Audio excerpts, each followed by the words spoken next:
पश्चिम बंगाल विधानसभा चुनाव से ठीक पहले कोलकाता में आईपैक के दफ्तर और इसके मुखिया प्रतीक जैन के घर पर ईडी की छापेमारी पर राजनीतिक घमासान छिड़ा हुआ है, जैसा कि तस्वीरों में भी दिखाई दे रहा है। बंगाल में पिछले 24 घंटे में सियासी पारा बहुत ज्यादा हाई है।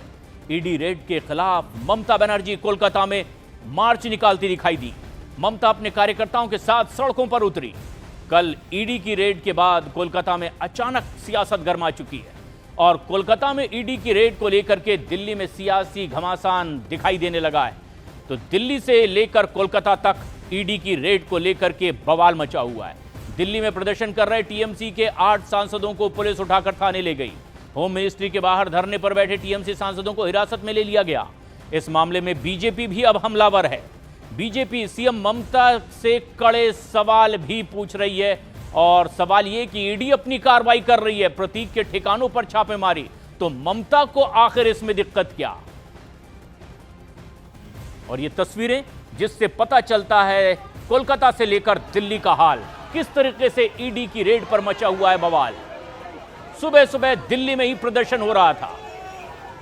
टीएमसी के नेता दिल्ली में भी प्रदर्शन कर रहे थे, आखिर उन्हें हिरासत में लिया गया। कोलकाता में कल ईडी की रेड को लेकर के बहुत बड़ी खबर इस वक्त की। ईडी सूत्रों के मुताबिक डीजीपी ने ईडी के 3 अधिकारियों से कहा कि पंचनामा में कुछ भी रिकॉर्ड मत करें और यह दिखाएं कि कुछ भी बरामद यानी कि रिकवरी नहीं हुई है। अगर ऐसा नहीं किया तो ईडी अधिकारियों को गिरफ्तार कर लेंगे। ईडी के अधिकारियों का कहना है कि उस समय 3 ईडी अधिकारी वहां मौजूद थे, जबकि दूसरी तरफ दर्जनों पुलिस अधिकारियों और सीएम को दी गई जेड सिक्योरिटी की टीम भी मौजूद थी।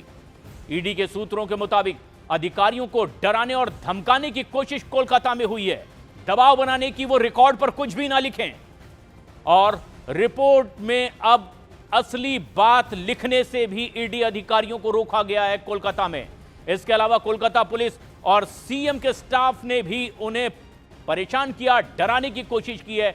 सूत्रों के हवाले से ये एक बड़ी खबर आ रही है। ईडी सूत्रों के हवाले से बताया कि ममता बनर्जी ने मौके पर मौजूद प्रतीक जैन का फोन अपने हाथ में ले लिया और उसे अपने पास रख लिया। आईपैक पर रेड हुई, लेकिन बीजेपी अब ममता बनर्जी पर हमलावर है। बीजेपी नेता रविशंकर प्रसाद का आरोप है कि ममता बनर्जी ने ईडी के अधिकारी को धमकाया है। ईडी की रेड का नाम ममता बनर्जी के घर पर थी तब वो और ना टीएमसी के दफ्तर पर थी। करोड़ों के घोटाले को लेकर एक प्राइवेट कंपनी पर यह रेड मारी गई है, जिसका इतिहास 2020 से और आसपास से है, जब एफआईआर दर्ज हुई। और रेड के दौरान ममता बनर्जी दस्तावेज लेकर वहां से आखिर क्यों चली गई?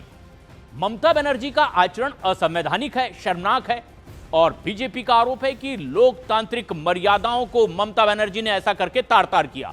बीजेपी ने सवाल भी पूछे कि ममता बनर्जी को जांच से आखिर घबराहट क्यों है।